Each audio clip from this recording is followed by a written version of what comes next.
Welcome to the Eduskate podcast, where we have real conversations that help first-year international students in Melbourne hit the ground running. I'm your host, Chirag Agarwal, and today's guest needs very little introduction. Josh Farr is a two-time TEDx speaker, ranked Australia's #1 student leadership coach by the Australian Business Journal, and the founder of Campus Consultancy, a social enterprise that has now worked with over 75,000 students leaders across 40 universities, six state governments, and clients across every state in Australia and internationally. He is also the lead facilitator of Study Melbourne's Leadership for Labs for Impact program, which is what we're doing. If anyone understands what it takes for an international student to truly thrive here in Melbourne, it is Josh. Welcome to the show. So, Josh, hi, how are you? How's your day been? Good, mate. Good. Thanks for Do having you me want on, to and give congrats on. any background about yourself? You've nailed it. You've Yeah. nailed it already, mate. I think you've summed it up very well. Awesome. Okay, so let's get straight into the questions. Josh, you studied engineering at UNSW, but today you run Australia's most recognized student leadership program. Take us back to the beginning. When did you first realize that the student experience itself was something you were passionate about and that you wanted to do something about it? Yeah, so I think at the very beginning, it really started when I was a student and I was a student leader. I had 10 different volunteering roles and leadership roles when I was at university, and that was Okay. my favorite part of university. It's where I met some of my best friends. It's where I got multiple job opportunities. When I graduated, I'd spent years sending out emails and applying for jobs online, got pretty much nothing back. Mm-hmm. Yet through student societies, I got a number of job offers and they're actually kind of competing off one another. So it was just great in every way. And a couple of years on in my career, I looked back at those times and sort of realized that I'd underappreciated the value of those experiences for employment. And when I was looking at kind of recreating my career, I asked myself, when was I the happiest and what did I enjoy doing the most? And it was when I was at uni in student leadership roles. And when I started to explore ways that I could do that as a career, my first idea was actually a mentoring program. And I spent 6 months online getting hundreds and hundreds of student leaders from all over the country into like a mentoring group together. And then when I actually sat down with those students, they said, look, it's great to talk to one another, but we're all talking to each other about the same problems. And we don't really know who to go to for support or coaching or guidance. And that was when the first opportunity came for Campus Consultancy in its current format to become a training organization. And that was something I loved to do, and it was what they asked for. So I feel like I kind of got lucky in that regard, but Okay. yeah, nearly 2,000 workshops later, we've had just 2,000 over workshops. 100,000 students. Yeah, almost. We've had over 100,000 students through. So we've seen a lot of students and learn a lot of things along the way. Oh, well, I'll get like, okay, so tell us about Campus Consultancy. What is it? What's the mission? And how has it grown since you started in 2017? Since you said 2,000 workshops, over and over so many students. Like, how did that happen? Yeah, so my fundamental belief is that we're capable of much more than we're currently doing. And I think that's true for, my wife and I have a little 4-year-old boy. And as he Wow. was screaming at me as he was trying to get his pants on to go to daycare this morning, I'm like, you're Okay. capable of more. So it's Yeah. from little kids, we're constantly telling kids that they can do things even when they say they can't.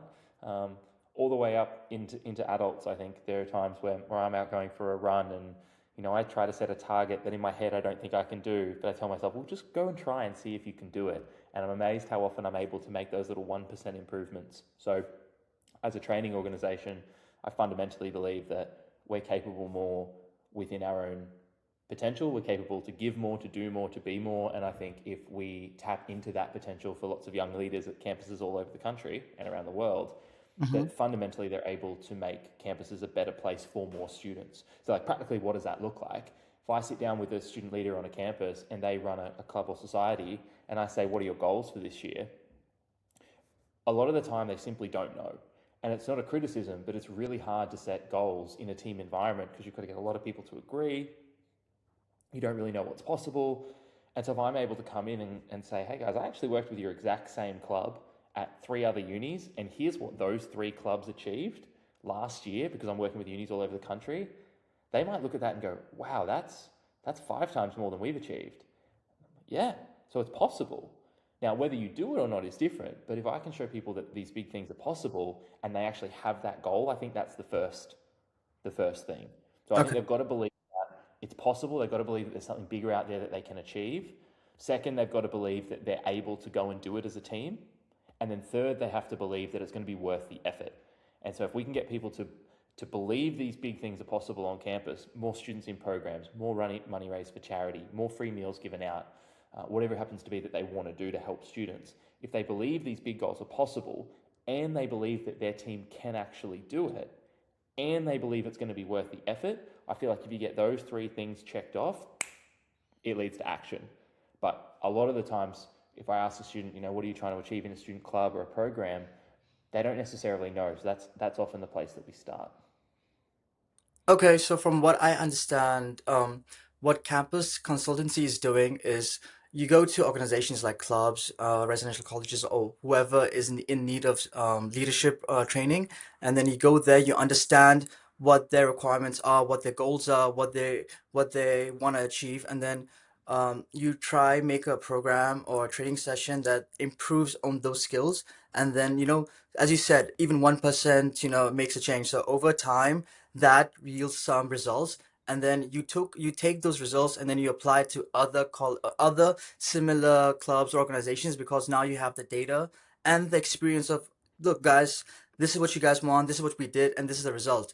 Would you guys like to be interested in doing the same thing? And then that only increases your credibility, because now you get better as well, and now you know what other students want, what other leaders want, and then you then help solve the leadership problem, what to do. You help them, like, this is how you should improve. Okay, that's pretty cool. Okay, so let's get to the next question then. You run the Study Melbourne Leadership Labs for Impact program, a completely free 10-week program for international students right here in Melbourne. For anyone watching who hasn't heard of it or knows what it is, why did you want to build it something specifically for international students in the city? Yeah. So originally back in 2020, and this is pre-COVID, so like the early months of 2020, we had previously done some work with the Study Melbourne ambassadors, and Study Melbourne reached out with this idea to run what they were at the time calling Study Melbourne Leadership Labs. And the idea was a series of professional development workshops for students to generally level up their employability skills, their leadership skills. And we planned to run that, got the contract to run that. COVID obviously hits, Mhm. and we go online with it, and it's really, really popular because it's a lot of mindset work. It's still setting goals. It was building community. We had this big Facebook group at the time. We ended up getting over 1,000 students in this Facebook group, all connecting, sharing, just a very positive space. And on the back of that program, Study Melbourne turned around and said, well, actually, what we really like to do is lean into this social impact space as well. Could you do a version of that program, but do it so instead of it being individual based, it's team based, and instead of conceptual learning, it's project based. And we turned around and said, yes, absolutely, let's do that. I'd previously run similar programs for Deakin University, and at the time I was lecturing at the University of Melbourne. So I Okay. was doing this in a more academic setting, and then I was working at the same time with clubs and societies when they had their real projects. Hmm. So we thought, yeah, absolutely, let's do this. And we ran the first version of it online. So at the time we were wondering, will students do a team project online? Because it kind of sounds like a group project. Will it work online? In an online space, can you actually create something that helps people, even though we're all locked inside? Because we're in Melbourne at the time, Yeah. remember? So we're all like locked inside apartments and stuff. And what we found out was it definitely worked. We had hundreds and hundreds and hundreds of students join, like multiple hundreds of students on a single Zoom call. Like we had to upgrade all our Zoom settings. It was wild. And students joined, which was great.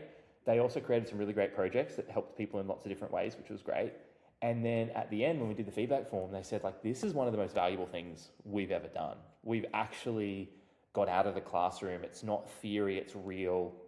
We're helping our friends. We're figuring out these problems that we sort of talk to our friends about. We're like, oh, it's so annoying how we don't have this in Melbourne, or we'd love to have this in Melbourne. It was a chance for them to actually create that. So kind of like exactly what you're doing with the podcast here. If your target audience, I assume, is international students in Melbourne, Yeah. is that right? Yeah, first Yeah, international cool. students. Yeah. Yeah. Yeah, first year international students. So you're like, hey, when I was a first year international student, it would have been really cool to hear from a bunch of students and leaders and thinkers and the sort of people, like, they'll see us around campus. Like, your listeners might listen to this. Yeah. They might like this conversation and they've never met me before. But then Yeah. we're running free events in May. So for your Yeah. listeners, May 6th, May 7th, we're running Volunteer to Lead. They can come to Melbourne or Geelong and be in person. And so I think that breaking the barrier of something that's theory to something that's real that people can sign up to um, was really, really impactful for students. And they just said they've never really done anything like it. And so That program then continued. Now we're in 2026, so that's 6 years later. We're still running that program in slightly a different format. We now run it in person, which is Yeah. great, but the fundamental tenets are free. There's a cash prize for the winning team. There's mentorship that we've added in. There are live events, panel events. It's in person as well as some online sessions. And we love having students like yourself involved, mate, as well as Yeah. students Thanks. who've never really created projects before. So some students come in and they've made 3, 4, 5, and they want to do it a new way. Yeah. Other students come in and they have literally landed in Melbourne 3 weeks ago, 2 weeks ago, and one of their first experiences signing up and doing this. And our favorite thing, final point, is one of my favorite outcomes for it is, yes, they get the employability skills, yes, they have the real world impact, but it's the friendships that students are making friends that they're still friends with years and years later, that they're connecting on LinkedIn. So they're sort of transitioning from like child psychology to adult psychology a little bit. They're starting to, their social network isn't just friends, their social network is also professionals. Mm-hmm. And that Correct. LinkedIn, building up the network, meeting some connections. We always say you're only one great person away from many great introductions. So if they come to a program and they meet someone like yourself who's now running a podcast and interviewing lots of people and working with a team, if someone listens to your podcast, you can introduce that person to any of your podcast guests. Exactly. Yeah. So if someone's listening right now and they go, oh, I really related to Vish, or I really relate to Josh, or I really relate to whoever you have on next. Like they can shoot you a message and go, hey, can you introduce me to that person? Or like, can I get the link to their event? So I love that this program is a conduit for friendships as well as it is for learning. Exactly. Like, as we're part of the Educate team, it was the first time I met my team members ever. I also arrived in Melbourne in January. This started in around February and February, March. And then I just met four people and we just said, okay, let's just do something. Let's solve a problem. And now we're all working on a podcast with our friends. And then we're also connecting with other team members and learning from their experience. So like what are they doing, how we should do it, with sharing experiences.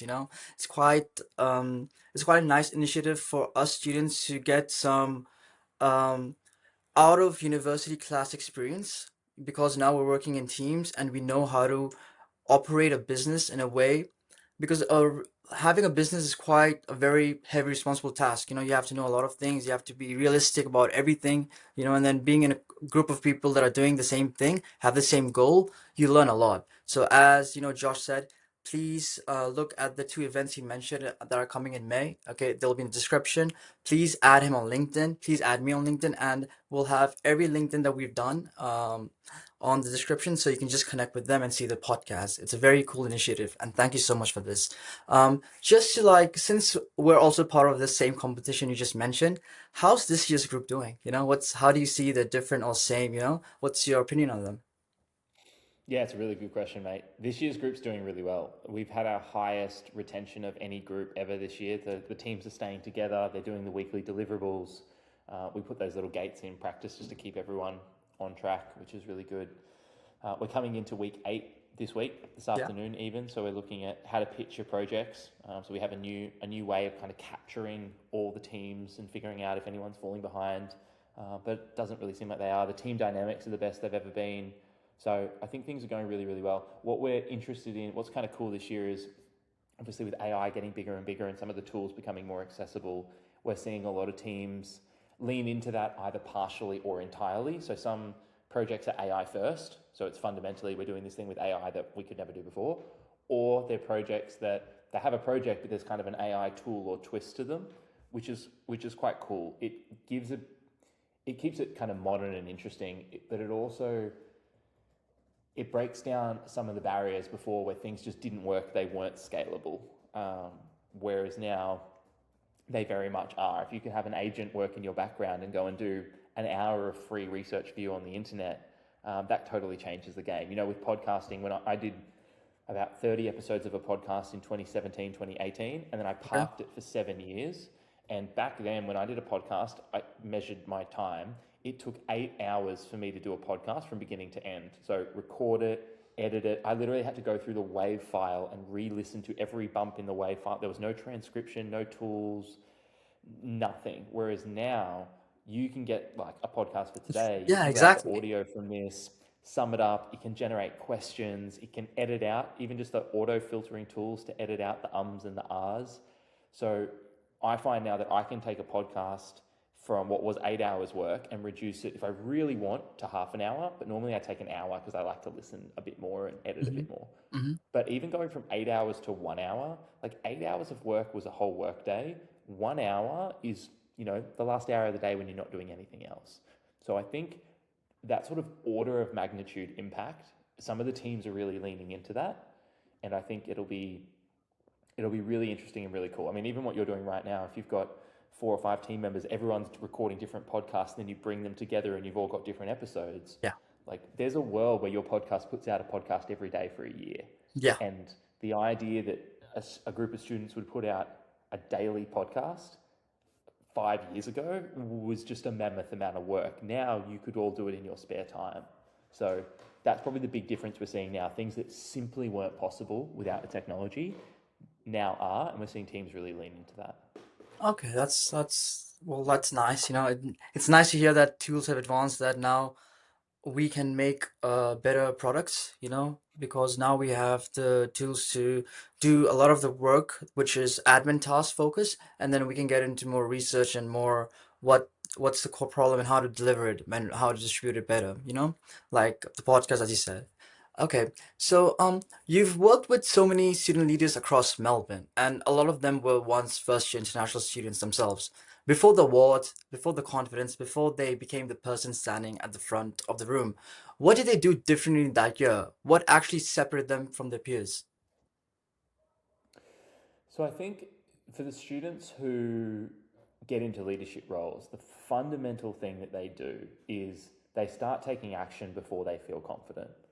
So I have a podcast called Better Student Leaders. And when I decided to kick it off after 7 or 8 years of it kind of lying dormant, I was like really nervous. What will people think? And I was like, you know what? I was on a call with someone. I was like, I want you to be the first guest on my podcast. Like, I'm bringing it back after 7 years. And they were like, oh, cool. Yeah, amazing. When should we do it? I'm like, how's next week sound? And they said, okay. And that gave me a ticking clock that I had till next week to figure out the podcast. I Yeah. had to find my old login details. I had to rename it, rebrand it, prepare it. I had to figure everything out because I committed to something before I knew how I was going to do it. So I think the most committed leaders, they know what they want, they know why it's important, and then they deal with the how later. Like this podcast for you, you said, I want this podcast. Why is it important? Because it's going to help a lot of students. And then you figure out the how. You figure out the technology, the calendar, invite the guests. And I think the myth that holds a lot of students back is, well, I need to have the how perfectly mapped out before I can commit to it. And I would flip that round the other way. The greatest leaders that we find, they put their hands up, they start getting involved, and they start small. They might start volunteering, they might do a mentoring program, but they put their hand up and they start getting involved. And I think once you're on the inside of something, then you see the real problems. Then you see the opportunities for leadership. From the outside looking in, it's kind of tough. You don't really know what the problems are. But I don't know, Shirag, if you've ever had a part-time or a casual job before, but I like have for it. people who, yeah, cool, where did you work? What was I the worked I worked at a kitchen restaurant, I, perfect, I came right? in and I just like, wanted to get the experience of what is Australian work culture, and Good, getting a restaurant job is the easiest job, good. Now, a kitchen or a restaurant, right? They do everything they possibly can so the outside world thinks everything's okay, right? Yeah. The Yeah. menus are nice and crisp, the food's perfectly presented. Like it's all that. How long into working at that job did it take you to figure out that there were some problems or inefficiencies or things that needed working once you're on the inside? Oh, literally the How long did that second take? shift. Second shift was like, this is a restaurant. Oh my God. I was like, Exactly, right? And yeah, it's I was not a so surprised. criticism to the restaurant or where you work or whatever, but once you get on the inside, you realize that there are problems, right? And Yeah. I think that exact same thing works in leadership is once you start doing something, you realize there are all these inefficiencies or this person doesn't talk to this person or the accounts are a mess or our marketing's inconsistent, whatever it is. And then once you find those problems on the insides, one of my favorite quotes ever from a guy named Peter Diamandis is that problems equal opportunities. That if you find a problem, that's an opportunity. That's a piece of work for you. And the student leaders who get ahead see problems as opportunities. They get inside an organization, they get their hands dirty. They're not afraid to do that hand-to-hand combat, take out the trash, clean out the fridge. Like they're looking for problems. And then when they find them, they go, that's what I'm going to fix. And if you're the sort of person who acts first, who finds problems, who fixes problems, an organization wants you around. a company or a business wants to keep you and wants to pay you. A team really values you because you're in the business of fixing things. But it's hard to fix from the outside because for marketing, we're trying to make everything look good from the outside. This podcast, it wouldn't be much of a podcast if you market it as like, hey guys, we've got this podcast. We have no idea what we're doing and it's full of problems. Please Yeah. listen. Yeah. No one's going to listen. You're like, hey No. guys, we've got this podcast and it's really great for students and we were interviewing this amazing guest. People go, oh, I'll listen to that. But if I'm listening to this as a student, the first thing I'm doing is messaging you, Shirag, or one of your team members and say, hey, I love the podcast. Just wondering, what's your short-term or short video strategy? What are Yeah. you doing on Instagram? Are you guys turning this into a blog post yet? Like, Uh, how are you getting media and awareness around that? So if I'm a student, I'm coming to you and I'm asking those questions. So you could then turn around and go, oh yeah, we haven't even thought about turning this into a blog post. And then if I'm a student, I'd put my hand up and go, well, can I do that for you? And then I'd okay. write the blog post and send it to you. And then now all of a sudden I'm the blog writer. I'm the editor in chief, or I'm the copywriter Yeah. for Yeah. your podcast. Yeah. So, but I'd be trying to get on the inside first. I can think of those things because I've done them. If you've never done them, I just want to sit next to you while you record a podcast. That'd be the first thing I'm trying to do. Hmm. Get close to the sun and then find a problem from there. Funny that you say this. From my personal experience, the way I joined this event was last year. I connected with you on LinkedIn, and because I have my own startup, My More. So I had reached out to you, and then because I was not in the country, there was not much communication. But then you were posting on LinkedIn, these events, these events, these events. And then when I came to Melbourne in January, I was like, okay, I want to see this man. I have to talk to him. And I just saw this event. Okay, this is the closest event. Let me just show up. And I come. And then I find out it's a 10-week program. I was like, I did not sign up for this. I did not know this. I just came here to have a conversation with Josh, and then now I'm part of a 10-week program. And I said, okay, let's just see what happens. And then I met my teammates, and then 8 weeks later we have a podcast, and I'm literally recording a podcast with Josh, the very man I wanted to like meet, the very man I joined the event for, that turned out to be a startup pitch competition type of event. So it's very like, in that way, full circle. You know how you said you have to like go out and just figure out later whatever happens, just deal with it in a way. So kind of like cool nod to that. Yeah. Okay. So, okay, going on this topic, for students who haven't yet been able to take advantage of what's available to them in Melbourne, whether that's programs like this, events, mentors, or just getting involved, what would your advice be on where to start and how to change that? I know we've only got 2 or 3 minutes left, so I'll try to give a really succinct answer here and then be respectful of your time. Okay. If I'm an international student in Melbourne, the first thing I'm doing is going to the Study Melbourne website and Yeah. finding out what they've got on offer. I think Okay. what's really cool with international students is figuring out what's already happening in the space. And then, really candidly, I'm going to Google and I'm typing in events for international students in Melbourne. And I'm finding City of Melbourne, I'm finding the Couch, I'm finding the Lounge, I'm finding things that are run by my faculty. Like, the things that students think about in their head, I beg them to put them into Google or like Claude or Gemini or ChatGPT or something. Like if Mhm. it's rattling around in your head, like how do I make friends? How do I get a job? If you put it into Google, if you watch the first 5 videos on YouTube, if you ask an LLM, if you turn to the person next to you in class, I think we've just got to get out of our heads and try to get information from people. So I would start, if you start hearing organizations today like Study Melbourne or City of Melbourne, just check them out, look at their events. Almost always they're free. If you've got an email newsletter from the faculty that you're in at uni, I'd just find those events, RSVP, go to them. And the more events you go to, like if I was talking to someone one-on-one and they said, Josh, I really just want to meet people, I just say, try to go to an event every week. If you're really keen, 2 events a week. If you're really keen, 3 events a week.